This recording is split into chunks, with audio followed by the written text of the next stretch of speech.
Sí, repaso. ¿Cuáles eran los dos caminos? No. ¿Cuáles eran los dos caminos para entrar a la membresía?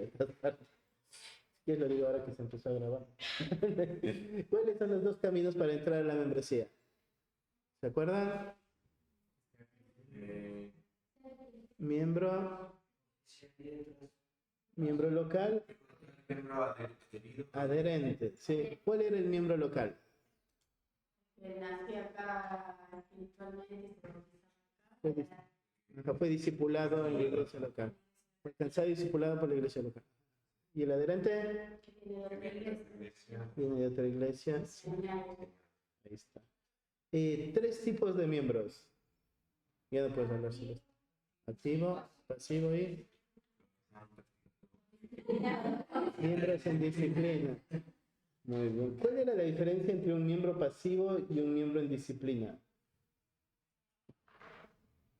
que el partido todavía sigue participando de los beneficios. Sí, lo que ha sido es retirado, ¿no es cierto?, de responsabilidades. Y en disciplina, que muchos de los beneficios le han sido ya quitados. Sí. Pero quitados en el sentido de que van a ser restaurados en ese tiempo. Claro, depende de cómo avance el proceso de disciplina. En ese caso implicaría el ministerio, la cena. No, bueno, por ejemplo, no sé cómo es en Perú, pero la Santa Cena es un medio de gracia. Entonces, normalmente un miembro en disciplina no es retirado del tiempo de Santa Cena. El libro sí, bueno, yo voy a detallar. El libro sí dice. No, sería alguien que está avanzando en la disciplina, que está decidiendo no someterse a la disciplina. Esa persona sí va a ser quitada de toda forma de comunión, y entonces ahí sí sería retirada aún de la Santa Cena. Pero cuando está en el proceso de disciplina y la persona está avanzando en el proceso de disciplina, la persona participa porque todavía la iglesia cree que es un miembro. Entonces no habría razón para que no participe del medio de gracia. La disciplina, la comunión, es un medio de gracia que ha dejado el Señor, donde te empuja y te obliga a poder reconocer tu pecado, arrepentirte para poder tomar la comunión de buena manera. ¿Sí? Entonces la comunión es un medio de gracia. Entonces la disciplina no es un tiempo para castigar al creyente. La disciplina no es un castigo donde haces todo lo posible para hacerlo sentir mal. ¿No es cierto? La disciplina es un proceso de restauración donde quieres salvar a tu hermano. Entonces no puedes quitarle uno de los medios de gracia que Dios dejó para que la gracia obre. ¿Sí? Y la gracia de Dios le va a enseñar a vivir de manera sobria, justa y piadosa. Entonces la comunión es uno de los medios de gracia. Cuando la iglesia piensa, ¿no es cierto?, este hermano está avanzando en pecado y entonces es ya difícil ver que realmente sea un creyente, entonces ese sería el siguiente paso, donde se le va retirando completamente de la comunión con la iglesia. Sí, no sería apenas ante una disciplina, porque cuando empieza una persona un proceso de disciplina, no pensamos, no es un creyente, pensamos, no es un creyente que tiene que ser restaurado. ¿Sí? ¿Se entiende? Bueno, ¿alguna pregunta más? Hablamos en cuanto a los requisitos y decíamos que era importante la profesión de fe, una vida de discipulado. Habíamos hablado en cuanto al bautismo. ¿Se acuerdan que dijimos un creyente no puede decirse creyente y no querer ser bautizado? Y tampoco podemos bautizar a alguien que no entiende haber sido creyente. Pregunta, ¿qué pasa si, me voy a poner de ejemplo, si yo recibí a Cristo, yo me bauticé, y de repente vengo acá al CCP y me doy cuenta que no recibí a Cristo? Que no era realmente creyente. Que no era realmente creyente. No. Que mi fe no había sido genuina, entonces tomo decisión, acepto a Cristo. ¿Me tengo que bautizar de acá? Sí. Es lo que nos pasó con el Jeffy. No sé si alguien ha compartido con Jeffy, pero Jeffy vino a su primer año de CCP estamos en el 24, 23, en el 2022. Jeffy llegó a su primer año de CCP junto con Armando. Él estaba acá en CCP estudiando y cuando llegamos a Iglesia, llegó un momento donde Mark habló acerca del hombre que produce fruto. Entonces lo que Mark decía es, no hay un hombre que dice ser creyente que no esté produciendo fruto o que decida no producir fruto, ¿sí? Bueno, en esa prédica de Mark, él habló mucho sobre las marcas que debería haber en alguien que dice ser creyente. Cuando terminó la enseñanza, Jeffy se acercó y dijo, Titi, yo no quiero ser creyente, ¿sí? Entonces fuimos a un costado, estuvimos charlando, y él lo que veía es eso. Vengo con mucho pecado oculto en mi vida, como para pensar, hoy soy creyente. Entonces, en ese momento él entendió eso. Mi pecado evidencia que yo no conozco a Cristo, porque lo he ocultado durante todo este tiempo y no quiero dejarlo, ¿sí? Y veo que no hay fruto en mi vida, sino solamente de religiosidad. Entonces, él podía mirar su vida y trazar todo ese camino. Así que él entendió el Evangelio en ese momento y todo lo que pensamos es difícil que, por eso es que Jeff tuvo un año de pausa en el CCP, donde pensamos, vas a terminar este año porque ya estás cursándolo, pero no puedes avanzar, ¿sí? Entonces, a partir de ese momento lo que entendimos es, Jeffy no fue miembro de la Iglesia de Ecuador porque no era creyente, pero sí estuvo bajo la autoridad de la Iglesia de Ecuador. Entonces tuvo que hablar con sus papás, tuvo que hablar con sus líderes para explicarles la situación, para confesar su pecado. Era una marca de arrepentimiento en su vida y empezó, por un lado, un proceso de acompañamiento en su vida de pecado, ¿sí? Y por otro lado, entendimos es un nuevo creyente. Así que él tuvo que pasar por todo el proceso, ¿no es cierto? Afirmar las verdades del Evangelio en su vida, entender lo que implica ser un miembro y ser bautizado como un creyente. Entonces, la razón por la que se le bautizó es porque no puede haberse bautizado sin haber entendido el Evangelio, porque cuando él se está bautizando, está haciendo un testimonio público de algo que él ya creyó. Entonces, si él da un testimonio público de algo que no creyó realmente o algo que no entendió realmente, entonces ese testimonio es invalidado, no sirve, ¿sí? Entonces, es por esa razón que él se volvió a bautizar y fue todo un proceso para que él sea miembro de San Justo y que nosotros nos encarguemos de acompañar en su restauración de su vida. Pero eso fue uno de los casos que hemos tenido en nuestra iglesia.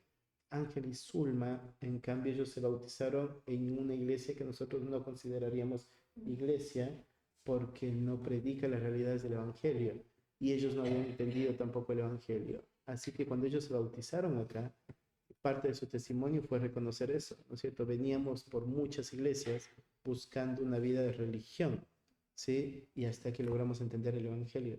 Y entonces por eso se estaban bautizando. Sí, así no, pienso que sí. Pero sería tener esos aspectos. Alguien no creyente no debe ser bautizado, pero alguien creyente no puede no querer ser bautizado, porque es el testimonio público de una fe. ¿Sí? ¿Alguna pregunta? ¿Cuánto a eso? ¿Qué pasaría en el caso de que una persona que es creyente se haya bautizado y quizás en ese momento lo mismo sin un conocimiento claro de lo que representa lo mismo? Tiene que volver a bautizarse. ¿Qué implicaría un conocimiento claro? Pasa que hay muchos aspectos. Por ejemplo, hay personas que se bautizan y les dicen, ¿no es cierto? El bautizo es un paso de obediencia, bautízate, ¿sí? Yo me acuerdo, estuve una vez presente en un bautismo, les juntaron a todos los que se van a bautizar, les daban familiares también. Entonces el que estaba de pastor estaba diciendo, ¿no es cierto? Bueno, hoy vamos a hacer esto, se van a bautizar tal hermano, tal hermano, tal hermano. ¿Alguien más se quiere bautizar? Un par levantaron las manos y dijeron, bueno, vamos a bautizar a todos los que levantaron la mano también. Entonces los bautizaron, ¿sí? Ahora, el tema es, si la persona no tiene claro su fe, ¿sí? El tema del bautismo es no solamente que la persona tenga claridad de lo que implica, sino del que lo hace tenga la claridad de lo que significa. O sea, está reconociendo su vida espiritual, afirmándole como creyente e invitándole a ser parte de la vida de iglesia. Entonces, el problema no es la falta de claridad solamente en el que lo hace, sino, no son el que se hunde, ¿no es cierto?, sino en el que lo hunde. Entonces, creo que hay que evaluar cada caso, no podríamos ser generales, pero sí es importante que la persona entienda qué es lo que está haciendo en el momento. Sí. Cuando vemos en el libro de Mateo, una de las partes de la Gran Comisión era bautizarlos, ¿sí? Porque la necesidad del creyente es esta identificación con la iglesia local, con el cuerpo de Cristo. Cuando vemos en Hechos 2:38, Pedro va a unir esta idea de creer y bautizarse, lo ve como ideas conjuntas, no lo ve como ideas separadas. Entonces el que ha sido perdonado sus pecados se tiene que bautizar. No veían en la iglesia primitiva como dos ideas separadas, se veía como una idea en conjunto. ¿Sí? ¿Alguna pregunta ahí? Eso, pero entonces se debería al hecho de que,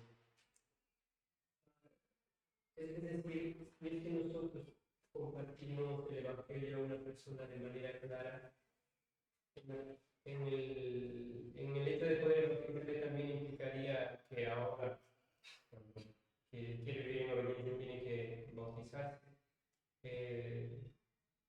No se puede pensar de que en el momento en el que él se convirtió al Señor y el momento en el que se bautiza, está un largo tiempo o un periodo de tiempo. Pienso que por un lado es la claridad de su salvación. ¿Sí? No todo el que oró en el momento implica que entendió el Evangelio. Pienso, por ejemplo, cuando yo oraba, era para que mi pastor se calle, ¿no es cierto? Era como, pero necesitas a Cristo como Salvador. Bueno, ¿no es cierto? Y repetimos la oración.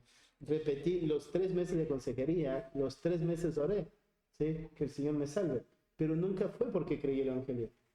Era porque mi pastor me lo pedía y yo no quería que me siga insistiendo, entonces, bueno, oremos. ¿Quiere que lo haga? Bueno, oremos. Y oré muchas veces, ¿sí? Pero no había entendido el Evangelio. Entonces, el problema de querer bautizar al todo el que hace la oración, ¿no es cierto?, es un peligro, porque le estás haciendo vivir una vida de engaño. Estás afirmando algo que no es bíblico. La tarea de afirmar la salvación de alguien es una tarea local, no una tarea individual. Sí, sí. Una pregunta más, si no, lo siguiente. Testimonio. Bueno, ya hablamos del testimonio la semana pasada también, me parece. Carta de transferencia también ya hablamos. La edad también. Es cuando se reveló. Curso de membresía. No todas las iglesias tienen curso de membresía. Nosotros pensamos como comunidad IBM lo importante de poder tener una clase de membresía o un curso de membresía, porque pensamos que sí es necesario que aquel creyente que quiere sumarse a la membresía de la iglesia local entienda lo que es la iglesia local en primer lugar, entienda lo que implica la membresía y que entonces con esa claridad pueda entender esto es lo que va a pasar en tu vida, ¿sí? Y que no es solamente un acto más en su vida cristiana. Entonces, para nosotros es muy importante el poder completar el curso de membresía. La declaración de fe, estar de acuerdo totalmente con la declaración de fe de la IBM, comprometiéndose a enseñarla y defenderla, tanto en el ámbito público como privado de la iglesia. ¿Qué piensan que esto es importante? La declaración de fe. ¿Qué opinan?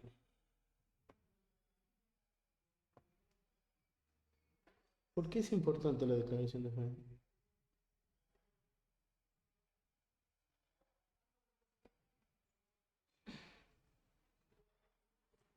¿Ninguno? Creo que es importante porque conoces lo que la persona está creyendo. Eso ayuda a la iglesia también. Y la iglesia conoce lo que verdaderamente cree esa persona. Y creo que eso ayuda también para que esa persona, si está errónea, la iglesia pueda hablar de Ajá. ¿Y por qué es necesario mantener una misma declaración de fe?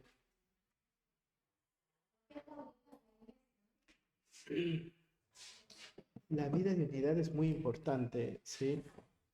Es muy importante porque la enseñanza y toda la base doctrinal que cada miembro va abrazando es la base doctrinal que va a ir transfiriendo.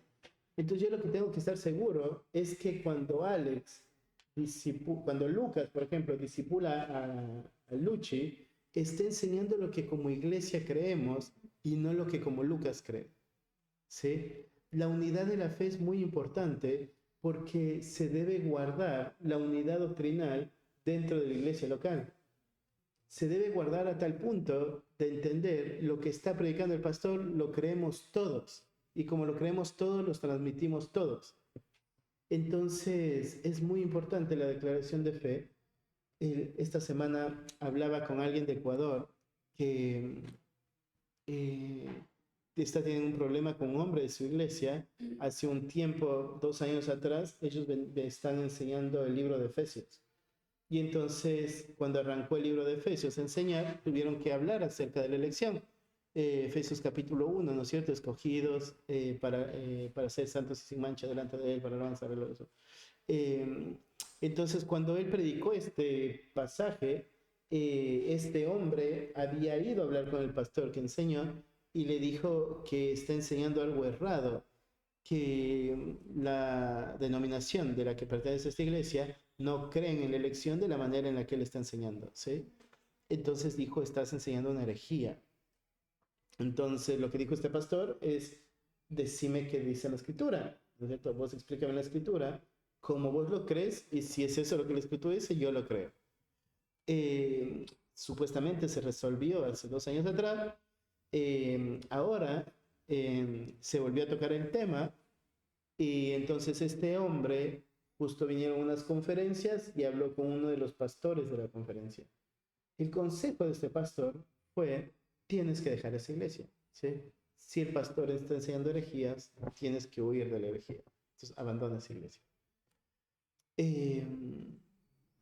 Entonces, eso fue un sábado, el domingo termina el culto, se acerca este hombre al pastor y le dice, la siguiente semana no venimos más, nos vamos con mi familia de esta iglesia, ¿sí? Ahora, el problema es, ¿no es cierto?, nos vamos con mi familia y todas las familias que piensen que esto es una herejía, ¿sí? Entonces, la unidad doctrinal es muy importante porque si uno piensa, ¿no es cierto?, yo puedo decidir creer lo que yo creo sin importar lo que la iglesia cree, eso va a lastimar a la iglesia, ¿no es cierto? A través de los tiempos, estas fisuras doctrinales es lo que fue lastimando a la iglesia local, de donde se fueron generando muchas divisiones, ¿no es cierto? Y entonces yo lo que le decía es, este hombre solamente está mostrando la rebeldía en su corazón, no está mostrando amor por la palabra, no está mostrando amor por la iglesia. Si lo que amara fuera la iglesia, buscara, ¿no es cierto?, una manera bíblica de solucionar la diferencia doctrinal. ¿Cuál sería la manera bíblica? ¿Qué opinan? ¿Cuál sería la manera bíblica de solucionar las diferencias doctrinales?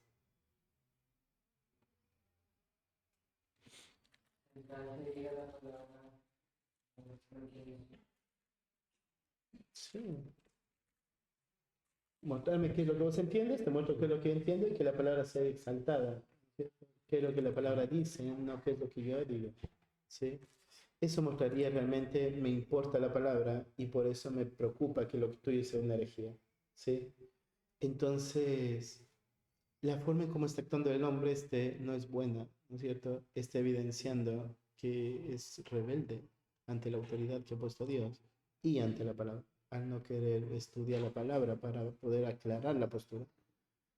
La otra es este hombre pasó el curso de membresía, entonces tuvo la oportunidad de mostrar lo que creía, ¿sí?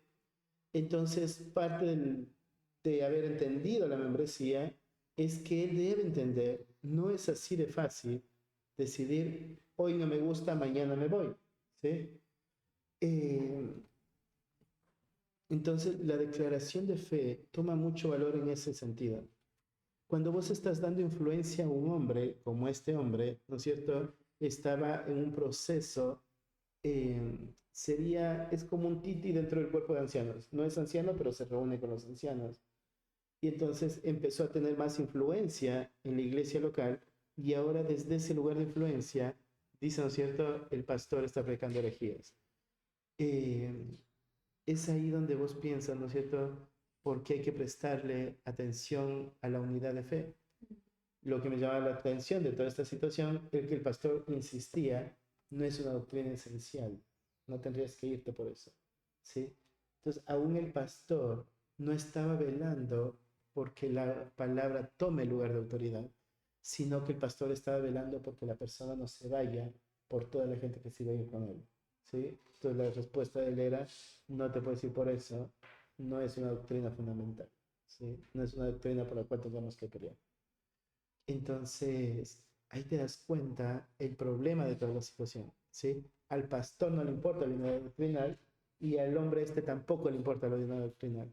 Entonces, hay un interés en común, ¿no es cierto? Yo me quiero llevar gente, vos te quieres quedar con esta gente.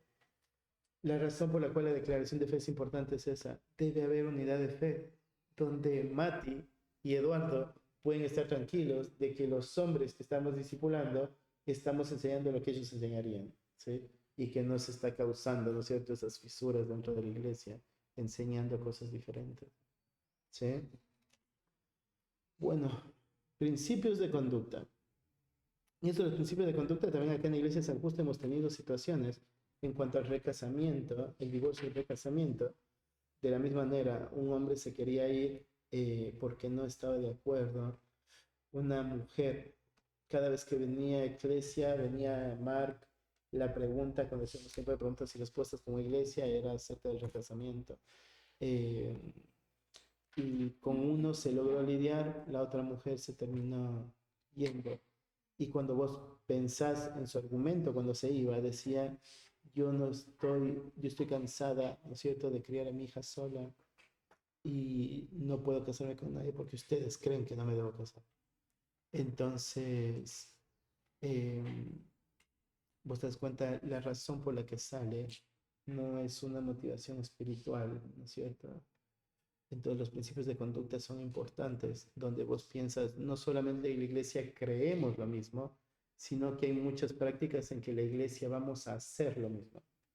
Entonces está, por ejemplo, la abstinencia completa de alcohol. No es que todos dijeron, ¿cierto? Bueno, no vamos a tomar más. Es como iglesia creemos que nadie va a tomar más. Y todos la abrazamos, ¿no es cierto? Y no vamos a cuestionarla. Esa es la decisión como iglesia local, ¿no es cierto? Abstinencia total de alcohol. Hay varios principios de conducta que ahora los vamos a ver más adelante.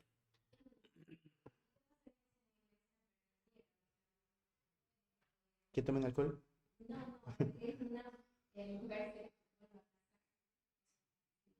Es que pienso, por ejemplo, no pasaría en la iglesia de San Justo. Sí pasaría en mi iglesia de Ecuador.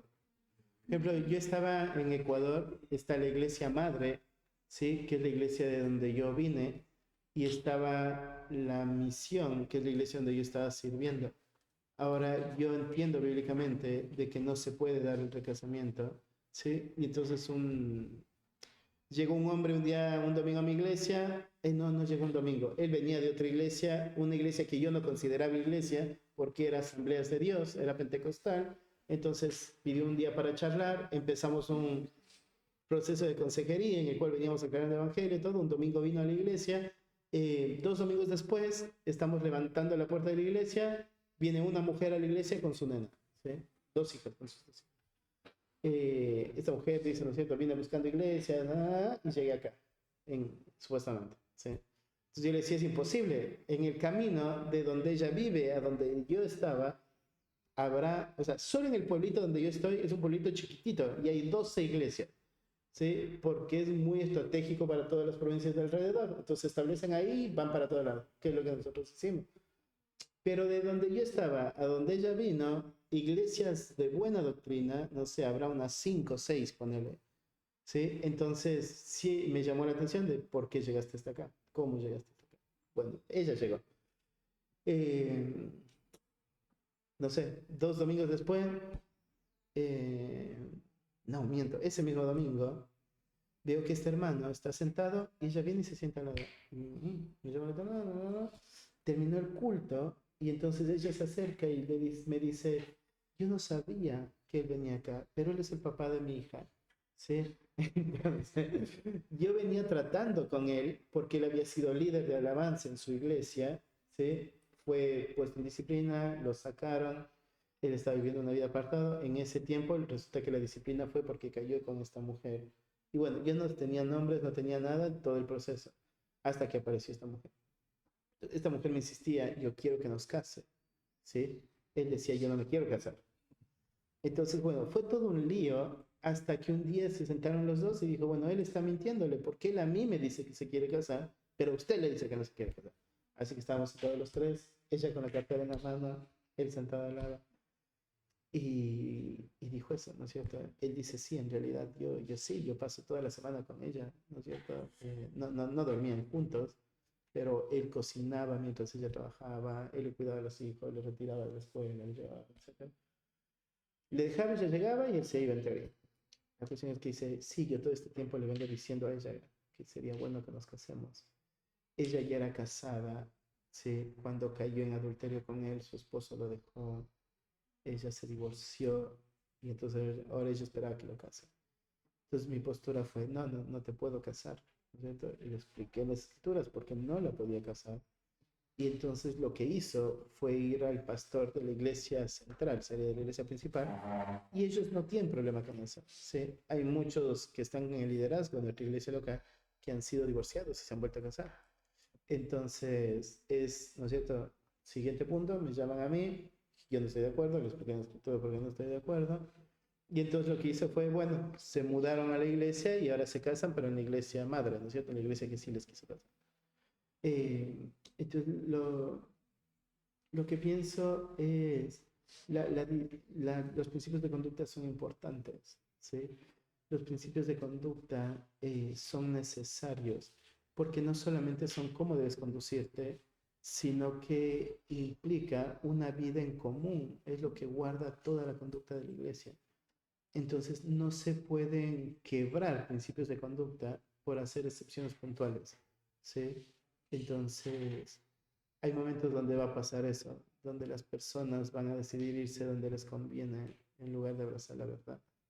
Lo que te toca desde el liderazgo, ¿no es cierto?, es mostrar qué es lo que está motivando a la persona a abandonar la fe, qué es lo que está motivando a la persona a abandonar la buena doctrina, ¿sí? Solamente un deseo personal. Tú estás poniendo sus deseos por sobre la verdad.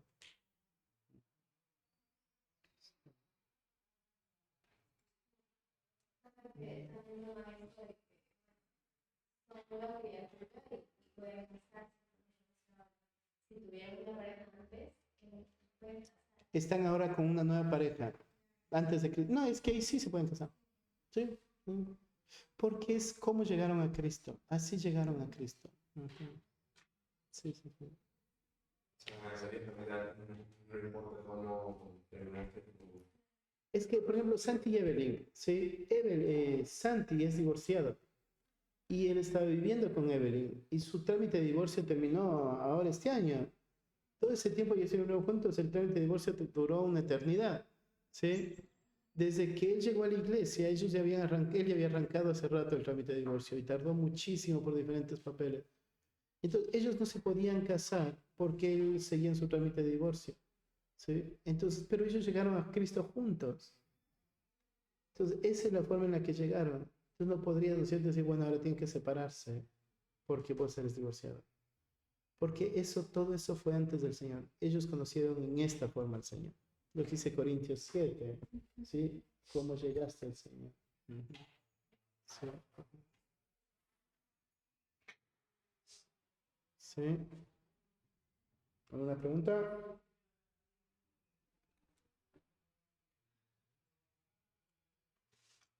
¿No? Deberes de los miembros. Pacto de membresía. Si van al final del apunte, van a encontrar el pacto de membresía. Obviamente cuando alguien se adhiere a la membresía de la iglesia, es este el pacto que tiene que firmar. ¿Sí? Dice, habiendo recibido a Cristo como mi Señor y Salvador, habiendo sido bautizado y estando de acuerdo con la doctrina y estatutos de la iglesia, siento que ahora el Espíritu Santo me está guiando a unirme a la familia de esta iglesia local. Al hacerlo me comprometo con Dios a, primero, proteger la unidad de mi iglesia, guardando la sana doctrina, actuando en amor hacia los demás, negándome al chisme y siguiendo a los líderes espirituales que Dios ha puesto sobre mi vida. Segundo, crecer constantemente hacia la madurez en Cristo en base al modelo de madurez que esta iglesia ha elegido para guiarme a esta meta. Más arribita vamos a ver después el dibujito del modelo de madurez. Entonces dice, siendo sensible a la voz del Espíritu para dejar cualquier pecado que esté frenando mi crecimiento y obedeciendo a la voz de Dios a través de su palabra en cualquier área de mi vida pública o privada. Tercero, servir a mis hermanos y al mundo a través de mi iglesia, descubriendo mis dones, talentos y desarrollando un corazón de siervo. Y cuarto, apoyar al avance de la visión de mi iglesia, asistiendo fielmente, viviendo una vida piadosa, diezmando, ofrendando regularmente, apoyando la obra misionera local e internacional, orando, ofrendando y yendo. Entonces, firma el miembro, firma el pastor y se le entrega. Una queda de respaldo en la carpeta de membresía y otra se le entrega al miembro. Entonces, eso es lo que firma. Así que cuando... ¿Qué? Tal cual, solo que tiene un membretito con más lindo y todo, y una hoja más linda, color. De arreglar el error de ortografía. Ah, no sé cuál error. ¿Cuál? Voz de Dios. ¿Dónde? Voz de Dios. ¿En dónde? En el segundo. Ah, la Z, no sé, tendría que revisar. Pero ese es el que firman.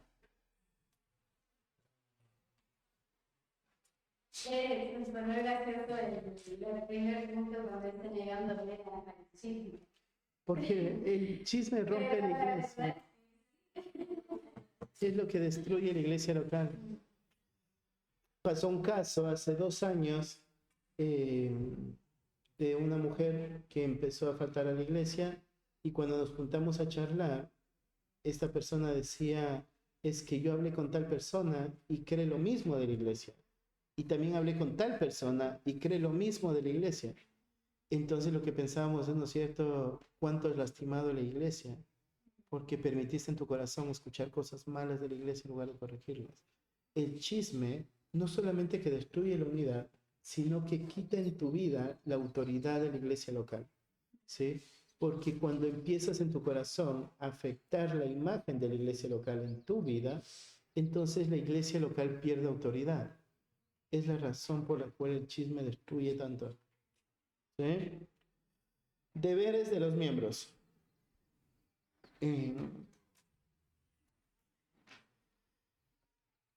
Lo que se espera, ¿no es cierto?, es que cada creyente pueda vivir conforme al diseño de Dios, el diseño que Dios tiene para la vida del creyente.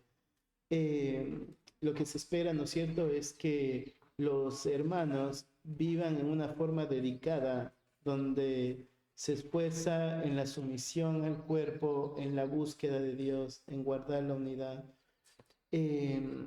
Entonces hay varios aspectos en los que se ha desarrollado un poco de lo que se espera del creyente. En cuanto a su relación con Dios, primero, la seguridad de haber recibido a Cristo como Salvador personal y Señor. Segundo, mostrar evidencia de su fe en Cristo por reflejar una vida de buen testimonio bajo el control del Espíritu Santo. Entonces, dijimos al inicio de la clase, ¿se acuerdan cuando veíamos la filosofía del ministerio? Dijimos, la iglesia no está apurada en crecer en número, ¿sí? La iglesia piensa, vamos a tener el crecimiento que Dios quiera, pero queremos estar seguros que los que vienen a Cristo sean de Cristo, ¿sí?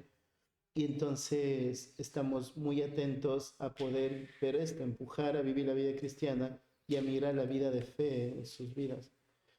Aceptar y sujetarse a la Biblia como la palabra de Dios y norma para su vida. El entender la suficiencia de las Escrituras en todos los aspectos es muy importante. No solamente como algo novedoso para asombrarnos, sino como la autoridad que es para someternos y obedecerlo. Desarrollar una vida devocional diaria que incluya la lectura bíblica, la memorización, la oración, ¿sí? Dice, recomendamos que un miembro rinda cuentas a la iglesia de este aspecto de su comunión con Dios.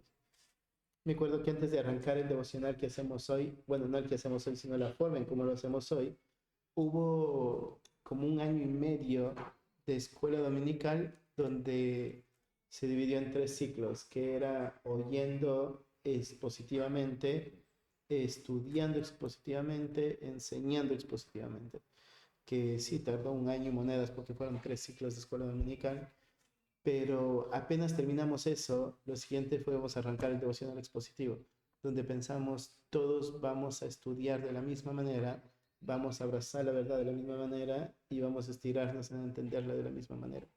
Porque pensamos la vida espiritual no es algo solamente individual, sino que se tiene que estimular de manera colectiva, donde juntos podamos ir creciendo.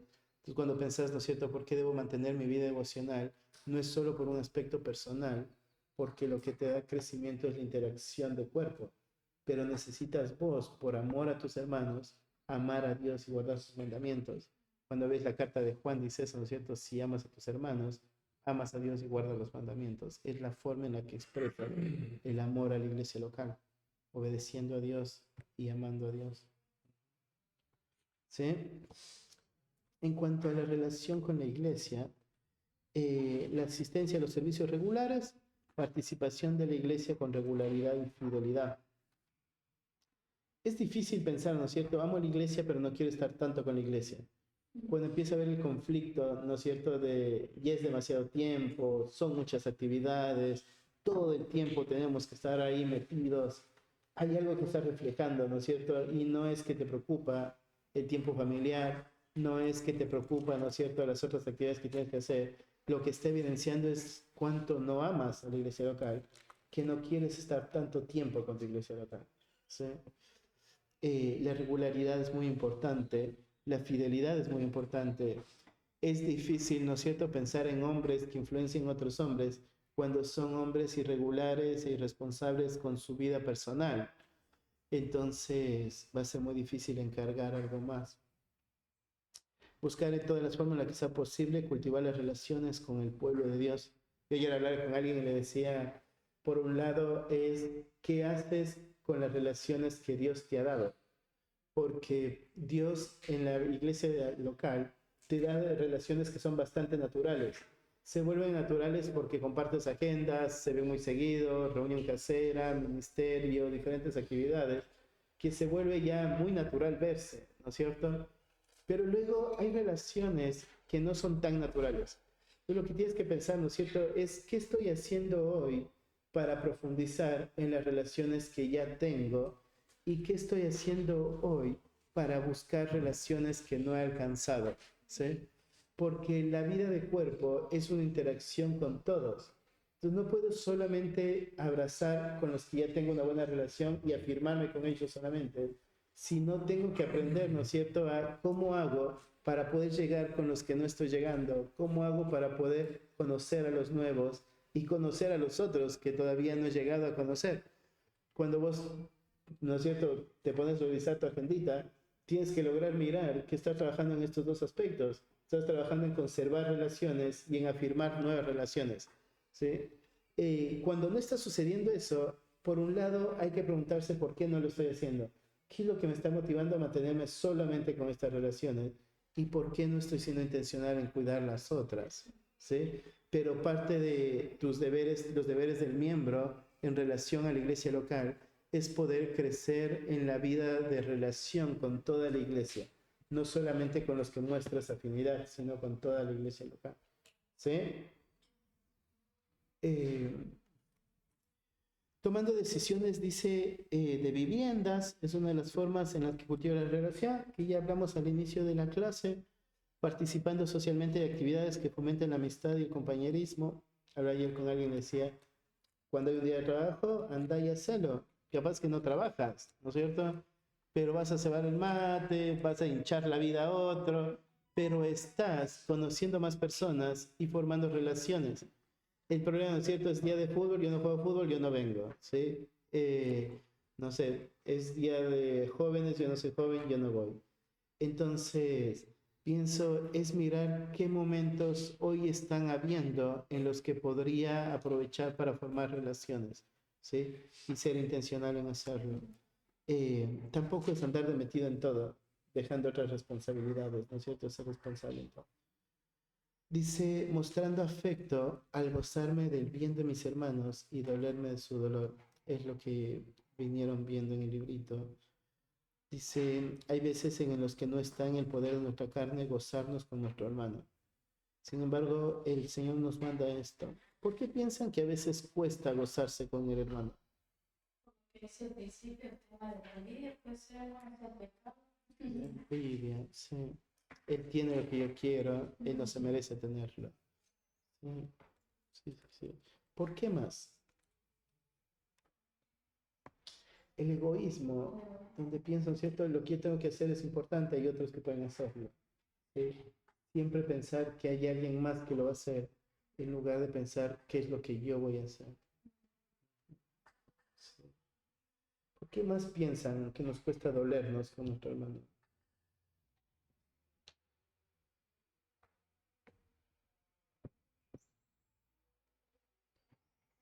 ¿Qué opinan?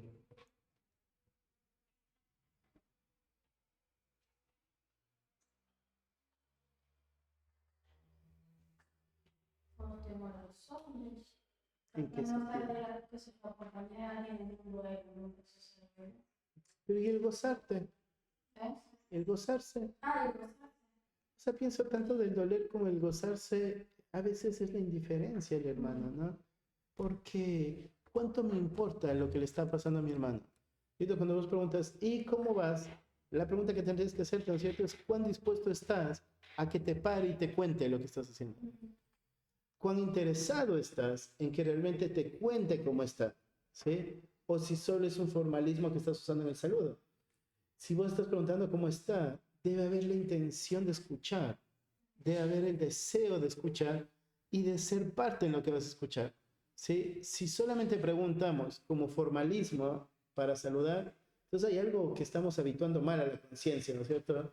Porque le estamos enseñando un falso interés, donde cómo estás se ha vuelto algo rutinario, donde realmente quiero saber cómo estás, pero no quiero que me cuentes cómo estás, ¿cierto? Bien, mal, listo, y se acabó.